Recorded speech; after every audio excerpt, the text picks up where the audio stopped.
ارے رک رک جا چورنی، میرا بچہ لے کر کہاں بھاگتی ہو؟ مجھے میرا بچہ واپس دے دو۔ بجلی کبھی چیختی ہوئی ایسے ایک کبھی کے پیچھے اڑ رہی تھی۔ اس کبھی کے پاس ایک چھوٹا سا بچہ تھا۔ وہ دونوں کبیاں اڑتے اڑتے گھنے جنگل میں پہنچ جاتی ہے۔ گھنے جنگل میں ایک کبوتر اور طوطا بیٹھے ہوئے تھے۔ بجلی کبھی بھاگتی ہوئی ان کے پاس جاتی ہے۔ طوطے اور کبوتر بھیا، میری مدد کرو، ایک کبھی میرا بیٹا لے کر بھاگ رہی ہے، مجھے میرا بچہ واپس دلوا دو۔ تبھی وہ دوسری کبھی بھی زور زور سے روتی ہوئی چیختی ہے، نہیں طوطے اور کبوتر بھیا، یہ میرا بیٹا ببلو ہے، میں ہی اس کی اصلی ماں ہوں، اور میں اس پاگل کبھی سے اپنے بچے کو بچانے کے لیے اڑ رہی ہوں۔ ان دونوں کبیوں کی باتیں سن کر طوطا اور کبوتر گھبرا جاتے ہیں۔ ان دونوں کی سمجھ میں کچھ بھی نہیں آ رہا تھا، اس لیے وہ فیصلہ کرتے ہیں، ٹھیک ہے کبیوں، ہمیں نہیں معلوم کہ تم دونوں میں سے کون سچ بول رہا ہے، اس لیے ہم تمہارا فیصلہ جنگل کی سب سے بدھیمان چڑیا سے کروائیں گے۔ ایسا کہتے ہوئے طوطا اور کبوتر دونوں کبیوں کو جنگل کی سب سے بدھیمان کومل چڑیا کے پاس لے کر جاتے ہیں۔ جنگل کے سبھی پکشی وہاں پر اکٹھے ہو جاتے ہیں۔ پھر طوطا ساری بات کومل چڑیا کو بتاتا ہے۔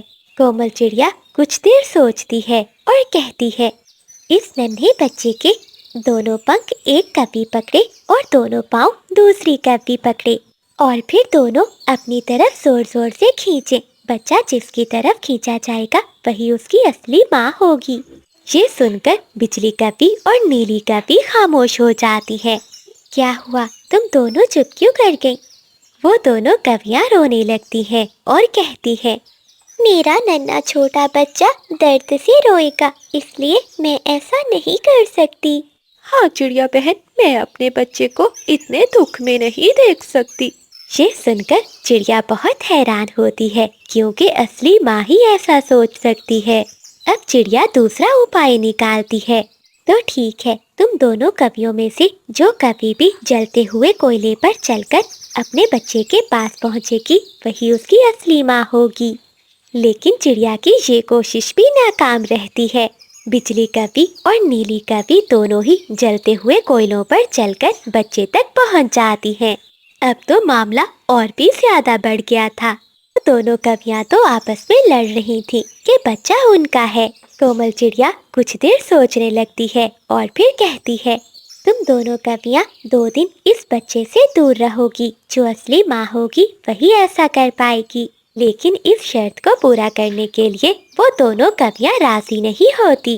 تبھی بجلی کبھی چڑیا سے کہتی ہے، کوئی ماں بھی اپنے بچے سے پل بھر کے لیے دور نہیں رہ سکتی، پھر 2 دن بھلا میں اپنے ببلو کے بنا کیسے رہوں گی؟ ہاں چڑیا بہن، کوئی ماں بھی اپنے بچے سے دور نہیں رہ سکتی، پھر 2 دن میں اپنے بچے کے بنا کیسے رہوں گی؟ میں مر جاؤں گی۔ بجلی کبھی چیختے ہوئے بولتی ہے، یہ جھوٹ بول رہی ہے، بچہ میرا ہے، میں اپنے بچے کو گھونسلے میں سلا رہی تھی کہ تبھی یہ کبھی کھڑکی سے آ کر میرے بچے کو لے کر بھاگ گئی۔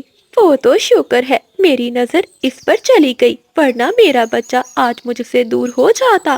یہ سن کر نیلی کبھی بھی کہنے لگتی ہے، نہیں، یہ سراسر جھوٹ ہے، سچ تو یہ ہے، یہ کبھی مجھے کل جنگل کے بازار میں ملی، اس نے مجھے بتایا تھا اس کا بھی اتنا چھوٹا بیٹا ہی تھا جو بیماری کے چلتے مر گیا تھا، تبھی اس نے میرے بچے سے اپنے بچے کی شکل ملتی جلتی ہوئی بتائی اور میرے ببلو کو گود میں اٹھا لیا اور وہاں سے بھاگ گئی۔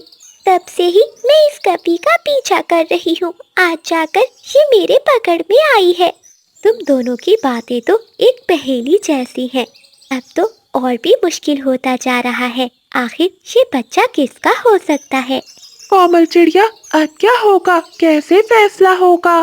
طوطے، مجھے تو لگتا ہے یہ بجلی کبھی ہی جھوٹی ہے، لیکن یار کبوتر، مجھے لگتا ہے یہ نیلی کبھی جھوٹی ہے۔ جنگل کے سبھی پکشی ایسے اپنا اپنا انومان لگا رہے تھے، کوئی تو کہہ رہا تھا کہ یہ بچہ ان دونوں کا ہی نہیں ہے۔ پھر کومل چڑیا انتم نرنے لے کر کہتی ہے، دونوں کبیوں کو دور دور بٹھا کر بچے کو بیچ میں رکھا جائے، بچہ بھوکا ہوگا اور جس طرف دیکھے گا